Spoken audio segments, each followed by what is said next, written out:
Hi friends, good morning. Welcome to XMB. I hope आप सब अच्छे हैं and you are preparing well for examination. तो शुरू करते हैं आज का हमारा करंट अफेयर जो कि है 26 नवंबर 2022। So as you all know, I always keep reminding कि download the PDF, download the वीपीडिया। तो डाउनलोड कर लो, रिविजन कर लो, ये आपको फायदा मिलेगा एग्जाम पे। And do the revision once for a week. If you are not getting any benefit, let me know in the comment section. ठीक है। So let's begin with the first piece of news, वो है India gulf cooperation council. तो देखो, हाल ही के दिनों में जो हमारे कॉमर्स मिनिस्टर है श्री पीयूष गोयल, इन्होंने मिला गल्फ कॉपरेशन काउंसिल के सेक्रेटरी जनरल से, डॉक्टर नैफा फल अल हरजाफ। ठीक है। तो इन्होंने, दोनों कंट्री ने मिलके, मतलब गल्फ कॉपरेशन काउंसिल और इंडिया के Shri Piyush Goyal, joint press conference करने के बाद अनाउंस किया that both the party intends to pursue negotiations on the India GCC Gulf Cooperation Council free trade agreement, which is very important development in today's world कि India अब gulf corporation के साथ भी, मतलब गल्फ कंट्रीज के साथ भी FTA negotiation शुरू कर रहा है। अगर हम ट्रेड डेटा की बात करें, मतलब ये क्यों हो रहा है, तो देखो, GCC is current India's largest trading partner bloc with bilateral trade in 21-22, मतलब पिछले फाइनेंशियल ईयर में वैल्यूड ओवर यूएसडी 154 बिलियन। तो यूएस डॉलर 154 बिलियन का ट्रेड होना है दोनों कंट्रीज में। तो देखो, Gulf cooperation council is a group of country, right, and India is a country. तो मैं दो पार्टी यूज कर रहा हूँ, ठीक है। सो ये दोनों पार्टीज के बीच में 154 बिलियन का export valued at US dollar 44 billion and imports 110 dollar billion. तो हम इंपोर्ट बहुत ज्यादा कर रहे हैं, मतलब मोर देन ऑलमोस्ट ट्रिपल। ठीक है। और 44 बिलियन का एक्सपोर्ट कर रहे हैं। तो इस चीज को और बेहतर तरीके से कॉपरेट हो, और भी ज्यादा सामान आए जाए इंडियन में, मतलब इंडिया के एम्प्लॉयज जो वहां पे काम कर रहे हैं उनको कुछ बेनिफिट मिले, जिस वजह से एफटीटी नेगोशिएशन शुरू हुआ है एंड एफटीए नेगोशिएशन शुरू हुआ है। तो प्रोबेबली इसका जो आउटकम है वो बहुत जल्द हमारे सामने होगा, but as of now the news is the announcement has been done and they intend to pursue the FTA। ठीक है। बढ़ते हैं आगे हमारे नेक्स्ट न्यूज पे, वो है इंटरनेशनल इलेक्ट्रोकेमिकल कमीशन रिलेटेड। तो देखो, India wins the international electrochemical commission vice presidency and strategic management board SMB chair for 22-23 term. तो ये बहुत इंपॉर्टेंट डेवलपमेंट है। इंडिया वाइस प्रेसिडेंसी को वाइस प्रेसिडेंसी मिल गया है इंडिया को। ठीक है। इंडिया को 90% से ज्यादा वोट मिला है, और इसका जो जनरल मीटिंग हाल ही के दिनों में कहाँ पे हुआ है, सैन फ्रांसिस्को यूएसए में हुआ है। ठीक है। इंडिया को कौन रिप्रेजेंट करेगा? श्री विमल महेंद्रू, ये रिप्रेजेंट करेंगे as a vice president representing India. ये चीज भी आपको याद करना है, which is very very important. बढ़ते हैं आगे हमारे नेक्स्ट न्यूज पे, वो है GST compensation to state UTs. तो देखो, आपको याद होगा जब जीएसटी देश में लागू किया था, तो जो रेवेन्यू गैप होगा, तो रेवेन्यू गैप को central government as a compensation भरपाई करेगा, राइट। तो अभी का न्यूज ये है कि सेंट्रल गवर्नमेंट ने 17,000 करोड़ रुपए रिलीज किया है to states and union territories. मतलब ये 17,000 करोड़ सब स्टेट्स में डिवाइडेड है। फॉर एग्जाम्पल, महाराष्ट्र को कुछ 2,000 करोड़ के आसपास मिला है, कर्नाटक को 1,900 के आसपास, 1,900 करोड़ के आसपास। जो छोटे स्टेट्स है वो उनको कम अमाउंट मिला है।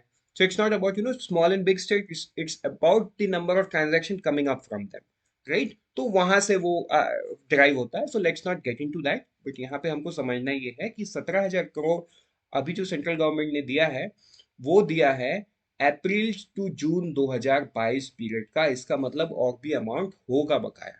The total compensation released to states so far, including the aforesaid amount, is 1,15,662 crore, which is very big amount। मतलब 1 लाख करोड़ से ज्यादा amount as a compensation central government release कर चुका है स्टेट गवर्नमेंट्स को, राइट।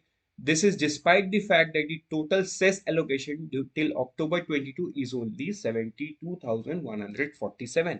सेस में जो पैसा मिला वो समवेयर अराउंड 72,000 करोड़ मिला, लेकिन बाकी का जो 43,000 है वो सेंट्रल गवर्नमेंट अपने रिसोर्सेस को यूज करते हुए स्टेट्स को दिया है।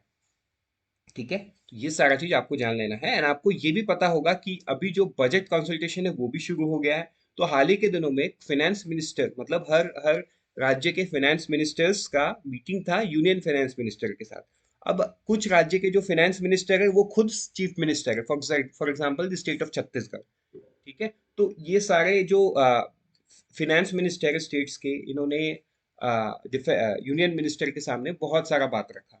कुछ स्टेट्स का ये भी था कि कंपनसेशन को और 5 साल बढ़ा दिया जाए, राइट। तो कुछ स्टेट्स ने ऐसा भी बोला कि वो लोग ओल्ड पेंशन स्कीम में चले जा रहे हैं, मतलब चले गए हैं, तो उनको उनका जो पूल अमाउंट जमा है यूनियन गवर्नमेंट के पास वो रिलीज कर दो, somewhere around, that is also somewhere around 17,000 crore. तो ऑल ऑफ ए सडन ये सारा चीज सेंट्रल गवर्नमेंट के सामने स्टेट गवर्नमेंट के थ्रू जा रहा है। So now it would be completely out when the budget comes out कि गवर्नमेंट क्या करता है ये सारा चीज को लेके। But yes, this is something that you should know. बढ़ते हैं आगे, हमारे नेक्स्ट न्यूज में वो है आईआरडीए अप्रूव्स अमेंडमेंट। तो देखो, इंश्योरेंस डोमेन में जो आईआरडीए रेगुलेटर ये बहुत बड़ा चीज लेके आ रहा है। उन्होंने सिंप्लीफाई कर दिया रूल्स को to set up an insurance firm. इसका मतलब ये नहीं है कि आप और मैं जाके इंश्योरेंस फर्म खोल सकते हैं, राइट। मतलब उन्होंने सिंप्लीफाई किया है। Investment through SVP, special purpose vehicle made optional for private equity holders, right, मतलब private entities. Then subsidiary companies can promote insurance firms. Threshold for promoters increased to 25% for single investor। 25% तक owner रह सकता है। Promoters can now dilute up to 25% in listed entities। Lock-in period to be decided on the basis of age of insurers। Then मतलब lock in period पहले से नहीं रहेगा। अब आज के दिन में जैसे 5 साल है ना, 10 साल लॉक इन रहता है, लेकिन ऐसा नहीं रहेगा। वो डिपेंड करेगा कि इंश्योरर जो है उसके एज के ऊपर डिपेंड करेगा। प्रोबेबली जो कम एज के हैं उनका लॉक इन पीरियड ज्यादा रहेगा, जो बहुत ज्यादा एज के हैं 40+ के हैं उनका लॉक इन पीरियड कम रहेगा। तो ये कंप्लीटली डिपेंड करता है कि प्रोडक्ट को वो कैसे बनाते हैं, मतलब इंश्योरेंस फर्म प्रोडक्ट को कैसे बनाते हैं उस पर डिपेंड करेगा। Then companies can now raise fund through subordinated डेब्ट विदाउट आईआरडीएस अप्रूवल। तो ये सारा मेजर चेंजेस आईआरडीए लेके आया है, ये आपको ध्यान में रखना है, because this will surely come in the examination। IRDA in itself is a regulator। बढ़ते हैं आगे कुछ वन लाइनर पे, वो है MOU। MOU sign between the ministry of AYUSH, department of science and technology, क्यों किया गया है, for promotion of evidence based research scientific intervention in the AYUSH sector for public health care system. ये ठीक है। इंडियन नेवी का जो रॉयल एनफील्ड मोटरसाइकिल एक्सपीडिशन है ये देश भर में शुरू होने वाला है, specially in the 7 north east states from November 25 to December 14, 22। Digital India startup hub act STPI to the minister of state for electronics and information technology and skill development. इन्होंने जो कंसर्न मिनिस्टर है राजीव चंद्रशेखर, इन्होंने inaugurate कर दिया digital India startup hub at software technology parks of India. कहाँ पे located है? देवानगढ़, कर्नाटका। तो ये दो लोकेशंस आपको याद रखना है। With this we are done for the day. Okay, no, there are two more one liners, that is acquire. तो PhonePe set to acquire fintech startup ZestMoney. तो जेस्ट मनी को फोन पे $300 million पे acquire करने चला है। अभी तक हुआ नहीं है, जब होगा वो न्यूज भी आपको मिल जाएगा। As of now it's the news only. Stake sale, Crystal to pick up 7.09% stake in TVS Family Key Mobility for rupees 488 crore।